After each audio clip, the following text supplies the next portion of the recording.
Pagod ka na ba na pinagtitipihan ka lang ng toxic na kalaban porket 1 HP ka lang? Pues ako bahala sa'yo. Una, puta kalma. Maging kalmado ka lang. Bilangin mo ang skills na meron ka sa sitwasyon na to. Kompleto yung skills ko. Kaso, 1 HP na lang ako.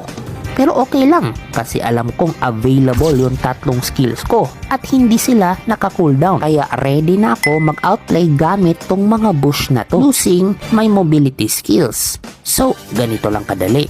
Kapag papasok na si Hilo sa unang bush, dapat i-timing mo yung pag-blink mo sa second bush. Tapos tamang flicker pabalik para maguluhan siya. Dapat super right timing talaga para malito siya. At kung makikita mo dito, litong-lito na siya. Dito, ipipredict ko na magta-type yan kung saan na ako.